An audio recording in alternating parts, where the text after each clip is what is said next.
سلام تعنا هذلنا خورات تخطاتلت مدبنا كما يكنيكم ساعتنا أخيلو كريستياناوي هيوت زبل مدبنا مرها قرنا حجنا لكم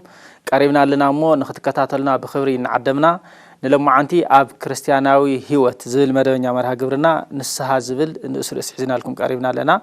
بزي رأسزي زمهرنا زمعدنا أبزي أو استدينا زترخو ممهر اللو ناوم كحلف لكم يما حابيرنا نكتاتل شمو ممهر ያው አቤተ ክርስቲያን ብዙሕ ጻውዓ አለው አዩ ያው መጋቢ ሐዲስ ጉን ተባልኩም ከም ተጽውዑ ናይ በዓላ ቤተ ክርስቲያን ዝሃወትኩም አለሙ መምህር ዳዊት ሰይፈ አብዚ አው ስቱዲዮና ተረኺኩም ከተምርና ፈቃደኛ ስለዝኾንኩ በጣም እናመስገንና በቅድሚ ግን አገልግሎት ከመይን የመምህር አገልግሎት ጽብቅዩ ከም እግዚአብሔር ፈቃድ ያው አሕናል ተጸዋዕናሉ ህይወት استوهبنا هيوت أقلقلنا እግዚአብሔር مركب እግዚአብሔር مورس كذا خانة درس صبوا إذا لقلقلوت صبوا بار لما عنتقول أفتي كل جزية تقلقل بيت كريستيان قوم دم موجود ما نهزكم تقلقل لكم فقارن يخونكم سلازم أصخم قاعد حنا أصخم نالنا نايل ما عنتي نسر سنة زخون ياوتي وانا مدنيا مرها قرنا كريستيان أو هيوتي زبل أو دم نسها بزلنا هرمو لما عنتي بزر أساسين تحركن صنع خوينا بزح تو خنال علينا كاف هزبي زموصقنا لونا كوم دما تخطاتلت مدنا خفلت وم زقبا حسابات كون يلونا يمو بمجمريا بترجم دخن جمر نسها تاي مالتي እሺ نسها مالت نسها تناسحه نسها عتوه تملسه حدقه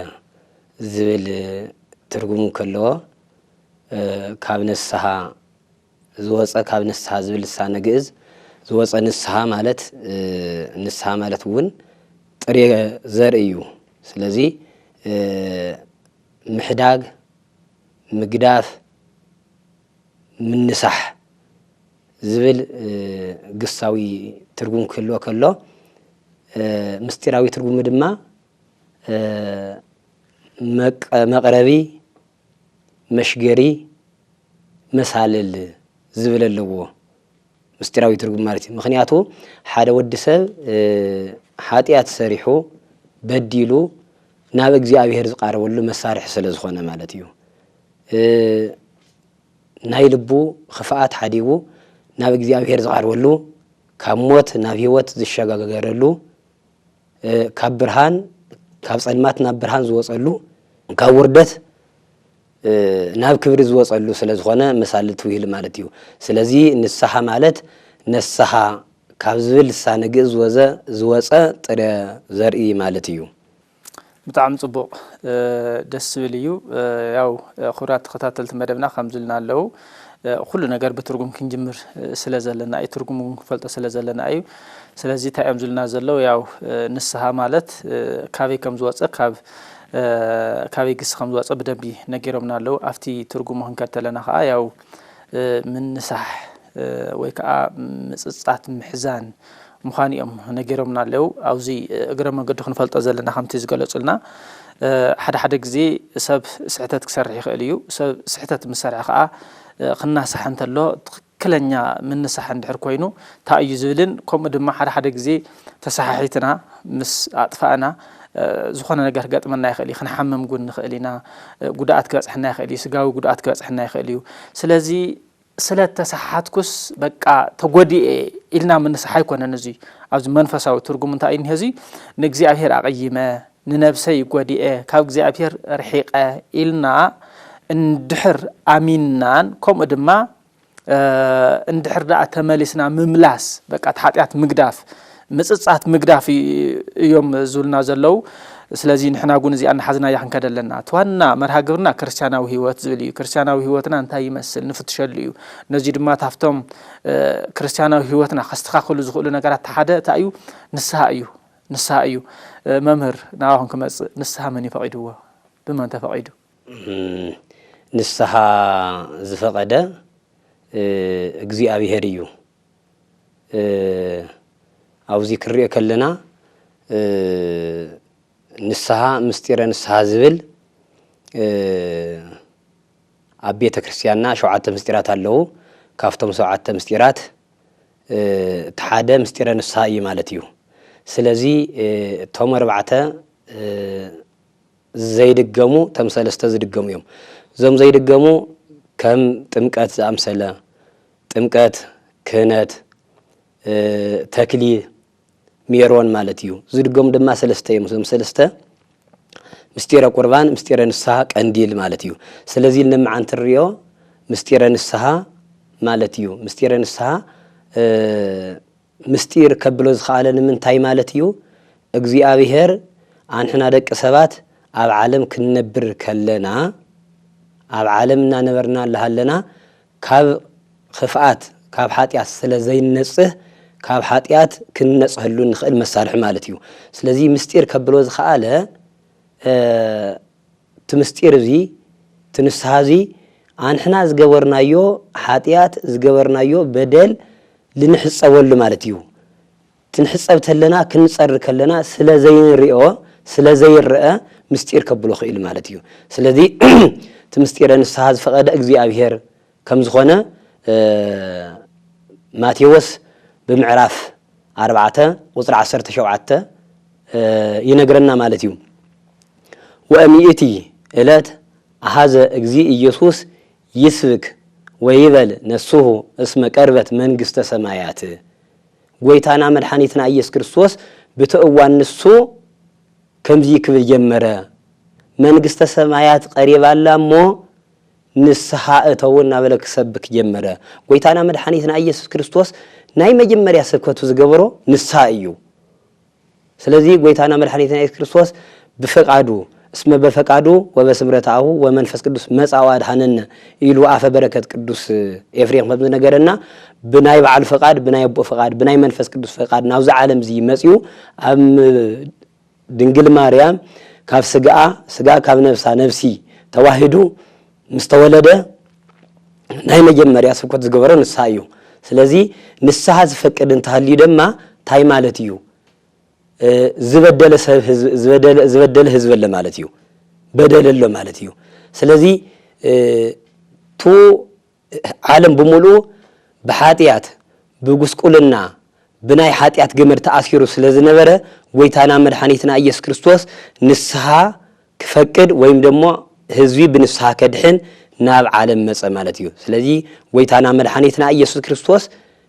ንስሐ ከም ዝፈቀደ ማቴዎስ بوانجيلو بمعراف 4 قصري 17 ينغرنا مالتيو إساياس ون معراف 1 قصري 15 اسكاب 18 خمس يبل مالتيو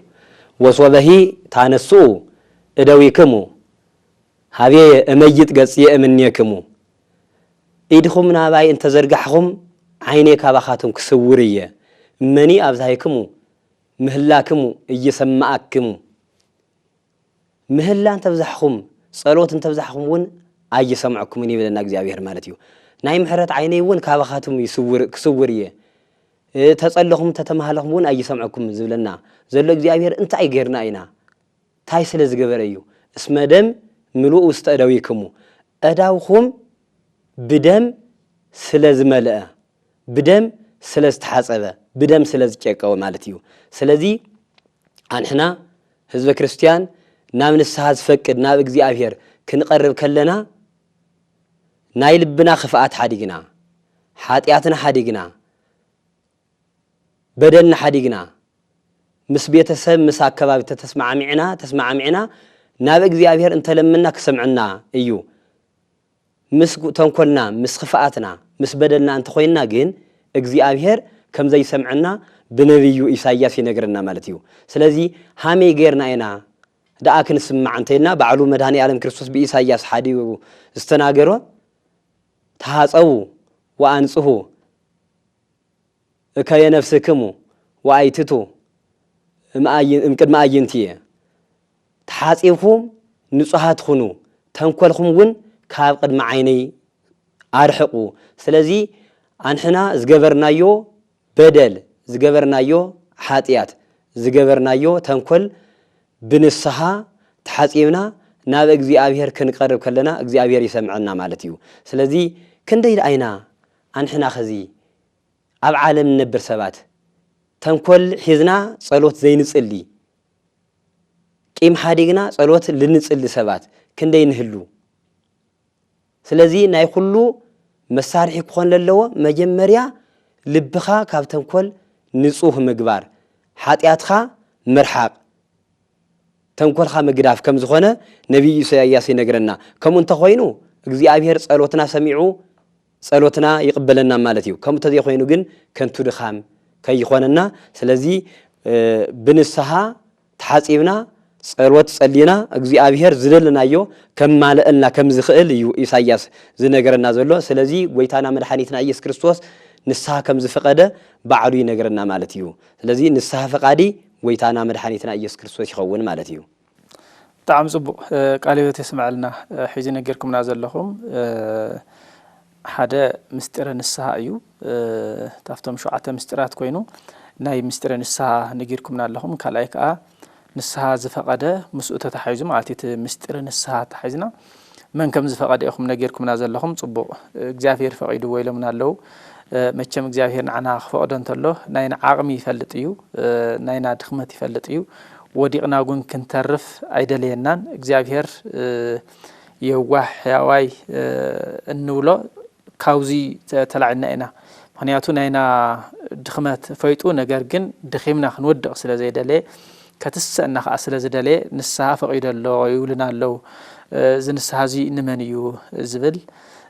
ኩላትና خريئ ዝግባ እዩ እስኪ ካብ መምህር ክንሰምዕሞ መምህር ንስሐ ክንብል ተለና ንስሐ መዓዝ كم خنمان اسكزبل يبرهرولنا نسها كم زعان تزولنا يو نسها فقاد اندحرهاليو زبدل نجر له مالتيو سلازي نسها زتفقد ندق سبات مالتيو مچس دق سبات نحنا ጎይታና ፈጥረና ከሎ ከመላእት بنصحنا بقدسنا سمو እናጸዋዕና ስሙ እናመስገንና ከነበር ፈጢርና ነይሩ ግን ደቅ ሰባት ትቱሃምናዮ ህብቶ ገዲፍና ኻሊእ ስለስተመልከትና ኻሊእ ስለዝደለና በዓልና ኢና ሞተምጽና ሞት ለምሳሌ ጠቢብ ሰሎሞን በጥበብ ምዕራፍ 1 ቁጥር 3 ከነገረና ካሎ እግዚአብሔር ሰይገብረ ሞተ አላ ረሲአን አምጽዎ አምሰልዎ አርከ እግዚአብሔር ሞት አይፈጠረን ታይዳማ ሰባት بعرساتهم صويعهم مصيومو ማለት ስለዚ ሞት ክልተ ዓይነት ማለት እዩ ከዘንና ንሪኦ ዘለና ናይ ነፍስ ሞት ማለት እዩ ናይ ነፍስ ሞት ማለት ድማ ሞታ ለነፍስ ርሂቅም እግዚአብሔር ማለት እዩ ናይ ነፍስ ሞት ካብ እግዚአብሔር ምርሐቅ ማለት እዩ ነፍስ አይትሞትን አይትፈርስን አይትብስብስን ግን ታይዳማ ካብ እግዚአብሔር ምርሐቅ ሞት ከም ዝኾነ ማለት እዩ ዝነገረና ዘሎ ስለዚ ሰባት ደቅ ሰባት ሞት بعلاتهم دليم كم زمصو دليم ومصيوم جن እግዚአብሔር احنا وديقنا كنترف ስለዚህ ፈቀደ አንቶ خمز زولخمنا መምህር ሕያዋይ አምላክ ዘለዝኾነ ሁሉ ነገር ለአና ስለዘዳለውና እግዚአብሔር ንስሐ ፈጢርና ማለት እዩ ስለዚህ ንስሐ ንደቅ ሰባት ከም ዝኾነ መጽሐፍ ዜና መዋዕል ካለ ዜና መዋዕል ታይብለና ምዕራፍ 8 معرف شدشته قصري 37 كم زي بلنا مالتيو اسمع أبسو لك اسمع ألو سب زي أبس سب خينو زي بدل سلا زي لا بدل سلا زخانة ندك سبات نساعة فتير مالتيو ስለዚህ ደቂ ሰባት ብንስሓ ናብ እግዚአብሔር ክቃርቡ ናብኡ ቃርቡ ባዕሉ ጎይታና መድኃኒትና ኢየሱስ ክርስቶስ ዝገብረና ማለት እዩ ንስሓ ዝተፈቀደ ንደቂ ሰባት ንዝበደሉ ሰባት እዩ ንስሓ ተፈቂዱ ጎይታና መድኃኒትና ኢየሱስ ክርስቶስ ንስሓ ክፈቅድ ከሎ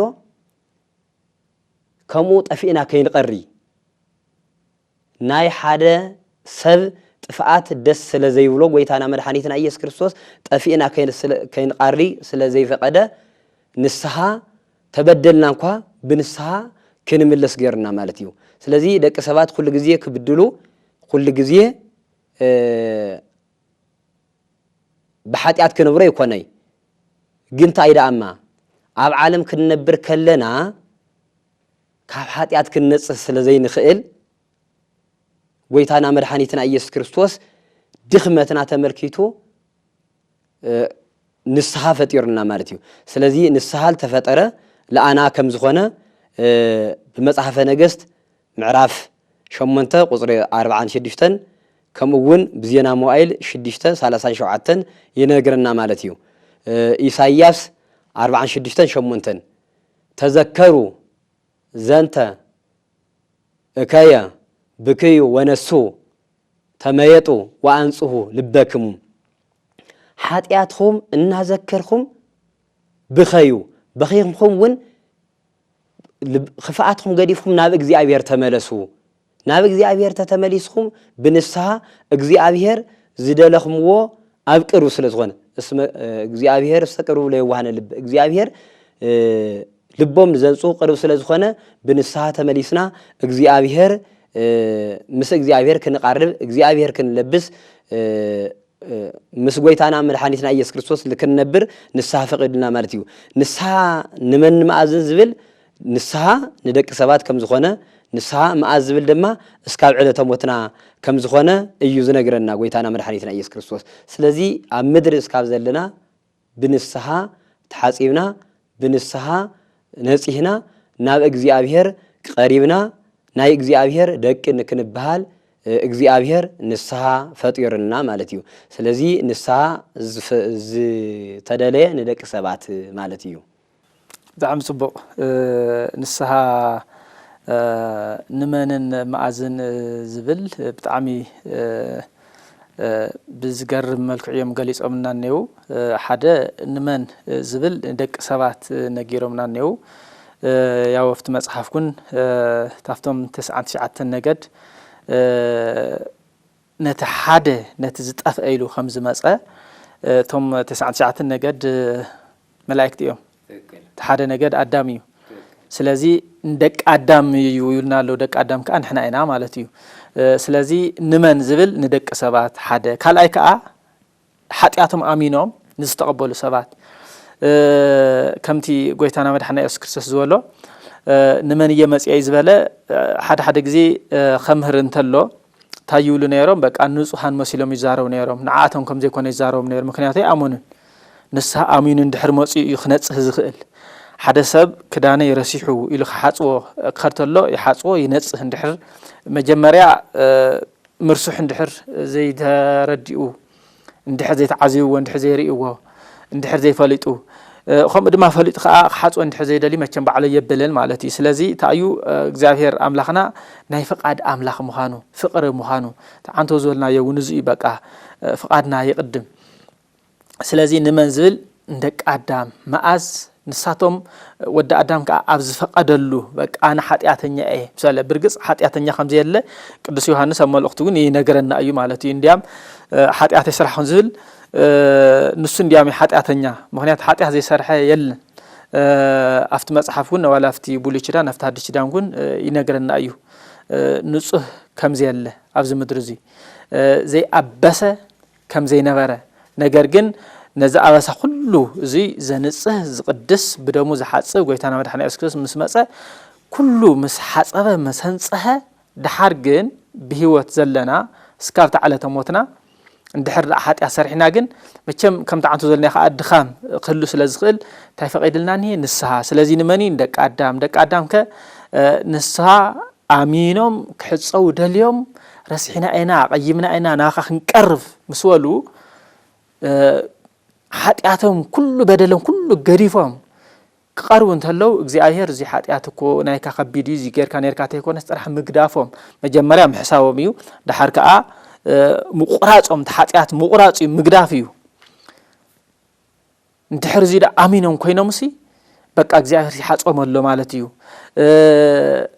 ማዓዝ ዝብል ግን ያው ምስዚ ፈቃደኛ ምስኮኑ ከም ድማ እስካ መወዳእታ ህይወትና ኢሎምና ነው መምር ምስዚ ተታሓይዙን ክንቅጽልና ሕዚ ንስሓ ክንደይ ግዜ ብርግጽ አፍቲ ወንጌል ግን ተሓቲቱ ነይሩ እዩ ስለዚ ንስሓ ክንደይ ግዜ ከምኡ ድማ እስካ ማዓዝ ዝብል ሓቢሩ ክንሪኦ መምር ጽቡቅ እዩ ያው ንስሓ ክንደይ ግዜ እስካ ማዓዝ ዝብል ክንርኢ ከለና ጎይታና መድኃኒትና ኢየሱስ ክርስቶስ ጴጥሮስ ቀሪቡ ክጥይቆ ከሎ ከምዚ ዝበሎ ምዕራፍ ማቴዎስ ምዕራፍ 18 ቁጽሪ 21 ጴጥሮስ ቀሪቡ ሓወይ እንተበዲሉኒ እስካብ 7 ግዜ ድየ ይቅረ ክብሎ ከሎ ጴጥሮስ ወይ ቤሎ እግዚ ኢየሱስ ይብለከ ሰብ በበሰብአ አላ ሰብአ በበስብ አነ ግን ክብለካ ዝግባ 7 ግዜ ይኾነይ 7 ግዜ 7 በበሰብአ በብ7 እም በዝለ ስለዚ ታአይ ከሪአና ዝኽእል ጎይታና መድኃኒትና ኢየሱስ ክርስቶስ ይቅሬታ ናአና አንህና ንደቅ ሰባት ይቅረ ክንብል ከለና እግዚአብሔር ይቅረ ከም ዝብለና ባዕሉ አምሂርና እዩ ምክንያቱ ከመንህነኒ ንህደግለ ዝአበሰለና አንህና ይቅረ ንዝበደለና ይቅረ ክንብል ከለና እግዚአብሔር ይቅረ ከም ዝብለና ባዕሉ ጎይታና መድኃኒትና ኢየሱስ ክርስቶስ በወንጌል ስለዘመህርና ማለት ስለዚ ደቅ ሰባት ክንደይ ግዜ እዩ ማዓዝ ይዝበሃል ቁጽሪ ይውሉን ከምዚ ናይ ጴጥሮስ አናጋግራ ክሪኦ ከለና በሓደ መዓልቲን ደቅ ሰባት 490 ማለት እዩ ክንድምሮ ከለና 490 ግን ቱ ዋኑ ዓላማ እንታይ ማለት እዩ ፍጹም እስካብ ዝኮነ ማለት እዩ ተሸውዓተ ዝብል ፍጹም ማለት እስመ ህልቆ ዕብራውያን ፍጹም እስመ ህልቆ ሳብዕ ፍጹም እትባሃበ ዕብራውያን ስለዚ ቅዱስ ሳዊሮስ በሃይማኖት አበው ምዕራፍ 87 ቁጽሪ 19 ዝተናገረና ማለት እዩ እስመ ህልቆ ሳብዕ ፍጹም እትባሃበ ዕብራውያን በዕብራው 7 ቁጽሪ በዕብራውያን ፍጹም ስለዝኾነ እዩ ስለዚ ጎይታና መድኃኒትና ኢየሱስ ክርስቶስ ጴጥሮስ ሓወይ ተበዲሉኒ ክንደይ ግዜ እየ 7 ግዜ ደይቅረ ክብሎ ከሎ አይኮነይ ፍጹም ለማለት እዩ 7 ተጠቀመ መንበር 7 ግዜ ወይ 7 ግዜ ኮይነ ይኮነይ ፍጹም ደቅ ሰባት እንዴ ምሸት ወን በዲሉኒ ንወህውን በዲሉኒ ቀትር ወን በዲሉኒ ከመገረ ይቅረ ክብሎ ዝግባ ክንብል ንኾኒና ግን እግዚአብሔር መድኃኔ ዓለም ክርስቶስ ለአና ክንደይ ግዜ ይቅረ ይብለና ይቆጸር መድኃኔ ዓለም ይቅረ ዝበለና ስለዚህ ይቆጸር ጎይታና መድኃኒትና ኢየሱስ ክርስቶስ ጉሓት ክንብድል ከለና ይቅረ ይሉ ምሸት ክንብድል ከለና ይቅረ ይሉ ቀትር ክንብድል ከለና ይቅረ ይሉ በሕያዋይነቱ ኣብዚ ዓለም ዚ ዘንበረና ዘሎ ብናትና ይቅረ ባህላይነት ተይኾነይሲ በእግዚአብሔር ይቅረ ባህላይነት ስለዝኾነ ስለዚ ክንደይ ግዜ ዝብል ፍጹም እዩ ቁጽሪ ይውሉን እስካ ማዓዝ ይባሃልን ስለዚ ቤተሰብና ወይም ደግሞ ሰባት ከማና ዝአምሰሉ ክብድሉና ከለው በላይ ምስልቻው በላይ ምምራር ኩሉ ግዜ ይቅረ ክንብሎም ይቅረ ንብለሎ ማለት ተበዲልና ይቅረ ማለት ልሙድ እዩ ምክንያቱ አህዛብ ወን ይገብርዎ ማለት እዩ ካብ አህዛብ ክፈለና ዝኽእል እንታይ እዩ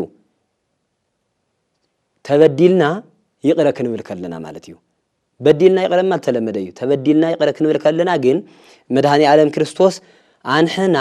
ካብ ፈቃዱ ክንወጽ ከለና ይቅረ ይብለና ማለት እዩ ስለዚ ክንደይ ግዜ ዝብል ፍጹም ማለት እዩ ንዚውን ማቴዎስ 18:21 ጴጥሮስ ምስተናጋገረ እዩ ዝነገረና ሉቃስ እውን 17:4 ክነገረና ከሎ ፍጹም ከም ዝኾነ ብብዕለቱ ይቅረ ከም ዝንብል ብብዕለቱ ይቅረ ከም ዝንብል ይነገረና ስለዚ ብብዕለቱ ቤተሰብና ናይ ስራሕ ዕርኽትና ኣብ ጎረቤትና ዘሎ ዝተጻላናዮ ኩሉ ነገር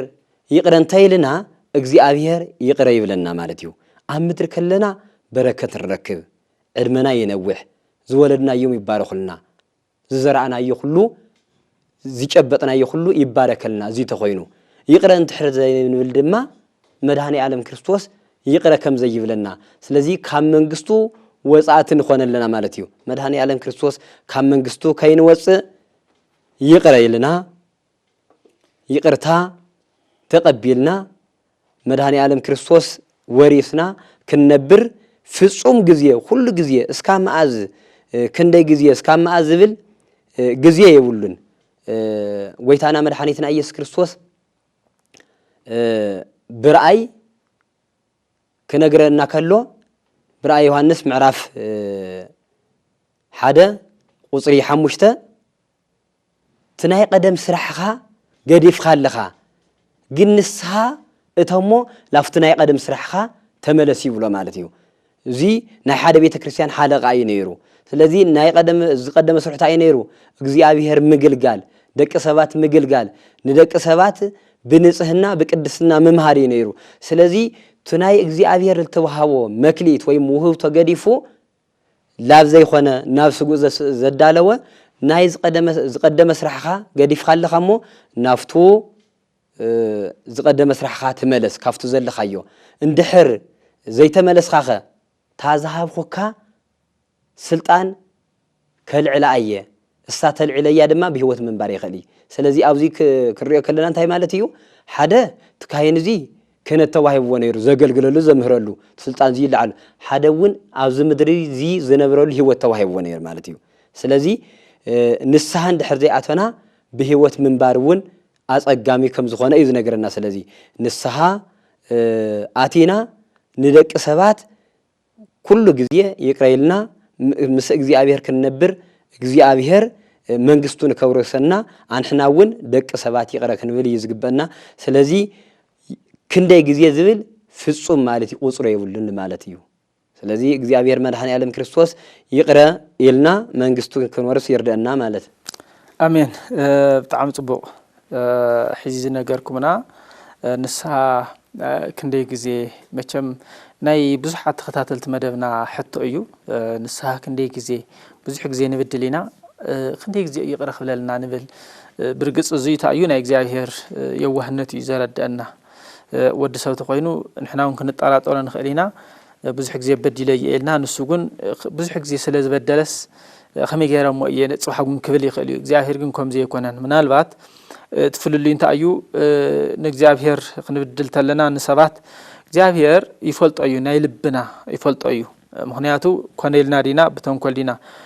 ወዲ ሰብ ግን ብጥርጣር ክኸውን ይኽእል እዩ ሓደ ጊዜ ክጥርጥረና ይኽእል እዩ ትጥርጣር እዩ ግን ሓቂ ክኾን ይኽእል እዩ ከምኡ ድማ ተሰሓተ ክኸውን ይኽእል እዩ ምክንያቱ ብጥርጣር እዩ እግዚአብሔር ግን ኩሉ ስለ ዝርኢ ውሽጥና ይርአ ማለት እዩ ስለዚ መቸም ብተንኮል ተኮይኑ እግዚአብሔር ይርኢ ኣሎ ኣየንጽሕናን ዘሎ ማለት እዩ ብሓቂ እንድሕር ኮይኑ ግን ክንወድቕ ንኽእል ኢና ድኽመትና ርኢ ኣሎ እንድሕር ዳኣ ተመሊስና ኮይና ክንደይ ጊዜ ዝብል ናይ ብዙሓት ሰባት ዘጭንቕ ሕቶ እዩ እዚ ካብ ዕድመ ልክዕና ክሪኦ ተለና በዚ ጊዜ እዚ ከምዚ ገይረ በዲለ በዚ ጊዜ እዚ ከምዚ ገይረ ኣጥፊኦ ንእግዚአብሔር ንሰብ ምብዳል ማለት ንእግዚአብሔር ምብዳል እዩ ከምቲ መጽሓፍ ዝሎ ማለት እዩ ምክንያቱ እግዚአብሔር ብሰብ ብናይ እግዚአብሔር ኣምሳል ተፈጥሮ እዩ ስለዚ ንዑ በዲልና ኣለና ንእግዚአብሔር በዲልና ኣለና ንእግዚአብሔር በዲልና ኣለና እውን ከምኡ ድማ ያው ንሰብ ግን ነጉህ ኣለና ማለት እዩ ስለዚ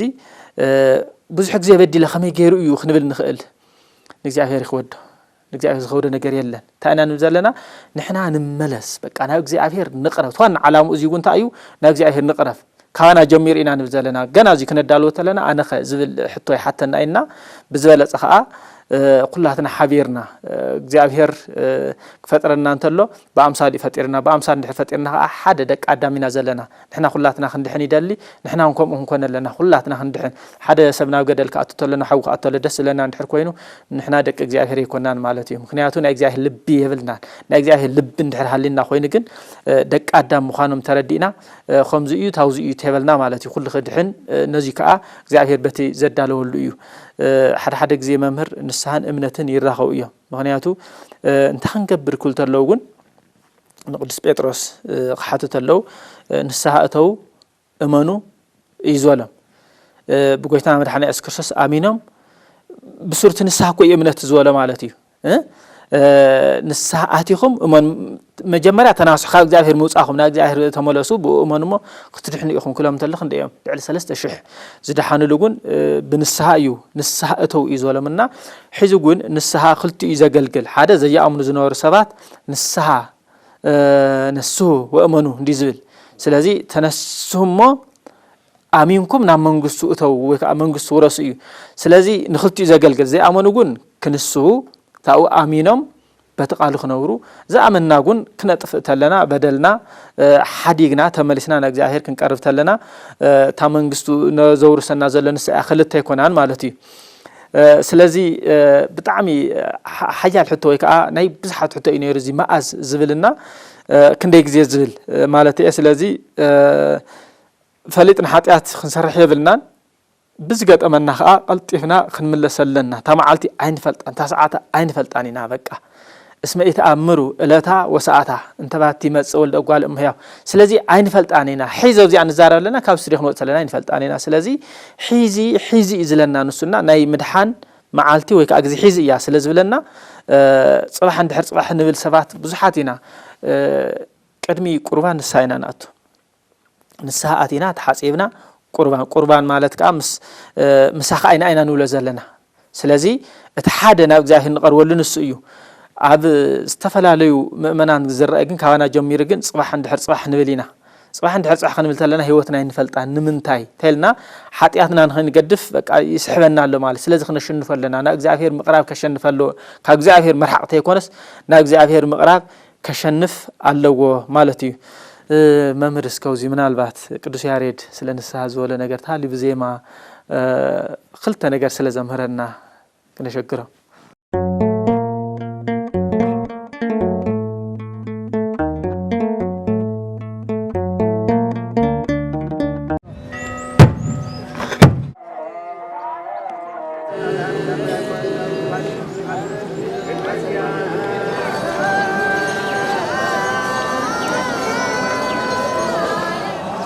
Thank you.